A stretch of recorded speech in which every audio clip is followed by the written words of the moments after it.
fantastic. So it's a pleasure. It's a pleasure to have you here for our short talk, and it's great that you decided also to be part of this exhibition, which I organized in my gallery for this time, and it calls History Nautic. And you provided me with your wonderful sculptures, and want to talk today about your art, about your artistic practice, your artistic life, and also about this project, which is wonderful. So as I know, you're based in the UK and also in France. Tell me something about this. That's right. But firstly, I'd like to thank you, Isabel, for the opportunity to be able to be represented in your gallery as part of this exhibition. It's a real privilege, thank you. And I'm very happy that they resonate with you as much as they do with me.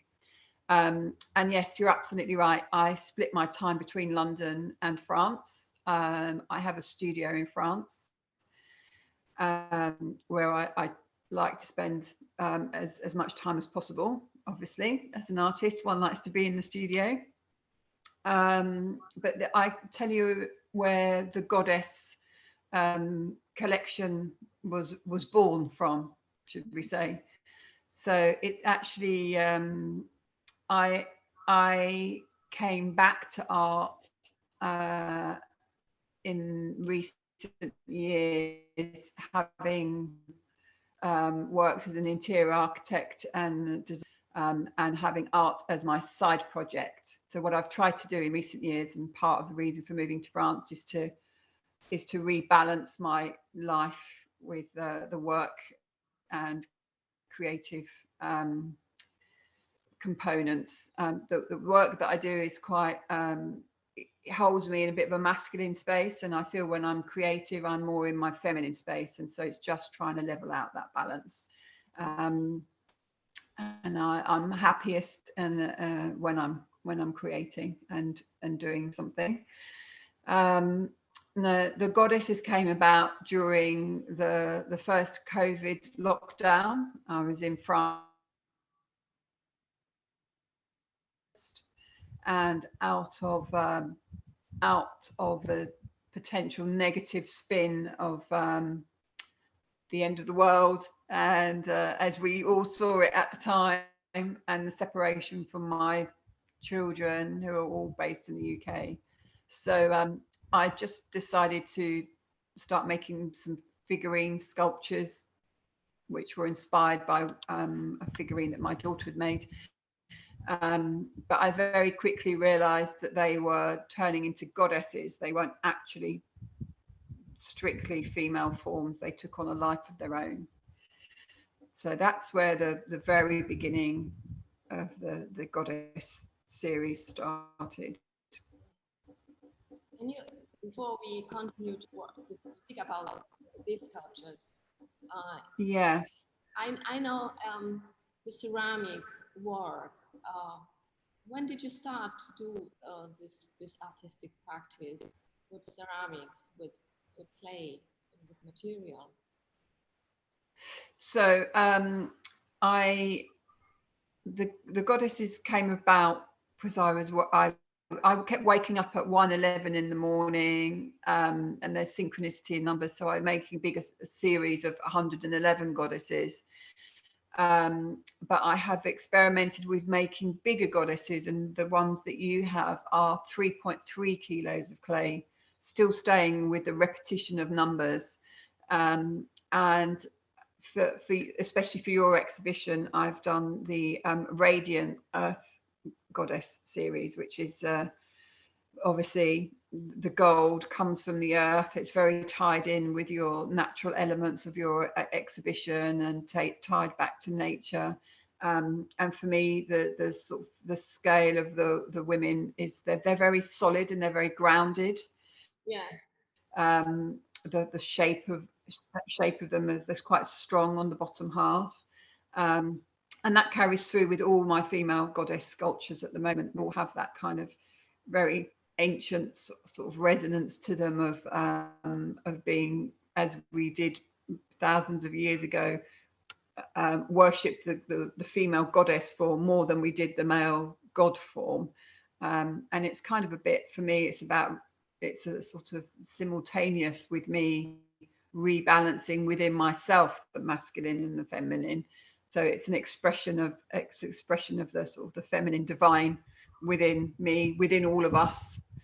And yeah, so that's kind of where they came to be. It's great. So you're calling the ancient goddesses to strengthen and to empower your feminine part of your life or your spirit. Yeah, it's an expression of my feminine, I suppose. Mm-hmm. Yeah, but the question was also, how about the material, the clay? You work with clay, and the sculpting is it's very precise, and they look each one differently. So how does it mean to work with, to sculpt them? So how do you do this? What does it mean, and how is the feeling or tactile? Yeah, so they're all formed completely by hand. So I weigh it's earthenware. It's stoneware clay, which holds itself quite well. And I measure the clay first, and I start with 1.1 kilos or 2.2 kilos or 3.3 kilos. That's my starting point. And I didn't really realize I was doing this, but I do enter a kind of meditative state when I'm making. So I'm not really, I'm aware that I'm making a female sort of goddess form, but when I start each individual one, I don't know how she's going to turn out. So halfway through making, I might say, oh, this one's got smaller breasts, or this one has a more defined collar, or this one has a more serpentine spine, or this one has very defined hip bones. But it's almost, it sounds a bit trite, but it's almost that it comes through me. It's not like I'm going to make this one to look like that. Does that make sense? It makes, definitely. Yes, of course, it makes sense, because usually when you start an artistic project, something like that, in my opinion, is you start with an idea also, and then you have an idea what you want to create, probably, but there is some kind of an intuition which draws you to different spaces or different moves with your hands at that moment during this process. So that makes sense, of course, that at the end you see a result which is maybe not that one you expected at the beginning it would be. So I mean, that's quite usual in an artistic project, in my opinion. But let's say you told me about the whole shape, and I see they have very strong legs and strong back, and a sculpted front, and this very excited, I would say, breast. What does it mean for you? Is it something like you see this lower part of the body as something feminine, or rather masculine, and the upper part rather more feminine, or you see these are generally, this is a female expression of a female strength in general? Yeah, I think, I mean, they all refer back to the sort of Neolithic times, I suppose, when we every museum and gallery you go to, you see these sort of talisman or these small sculptures of the goddess form, and they're very voluptuous. They're not what we would necessarily, well, they're not what you find on the front cover of Vogue these days. They're not small, skinny, thick thing. They're very maternal and expressive of mother, I think, as well, of nurturing. So it's all about womb and giving birth and being sort of strong and grounded. So I suppose maybe the bottom half of the sculptures are more sort of rooted in the earth, and maybe more deemed more sort of solid and strong, and therefore masculine. And then they sort of evolve into these the more feminine parts come out of that. And I think it's also related to wanting to express that there is beauty in all feminine forms. It doesn't matter, you know, we're sort of trained by media to accept one version of femininity in one shape, but we're not, many of us are that shape. We're all different, and each of the goddesses sculptures that I've made they're all different. So and it's an expression, and I wanted to show that even when they're not perfect, they're perfect, if that makes sense. So yeah, where you've turned the sculpture around there, the very prominent spines, and that is in spirituality, the spine is what connects one with from the earth to the above, whatever that is, you know, divine light, the universe, God, you know, in all its many forms and names, as it were. So it's about that connection to other, or the whole, shall we say.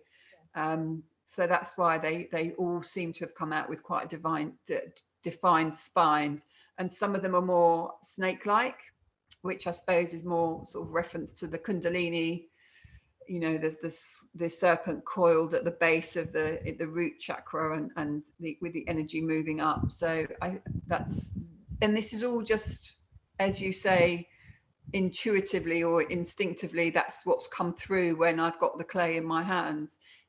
I think the whole process of sculpting and having, because clay is earth, so it's a very primitive connection back to nature. So it's a full circle.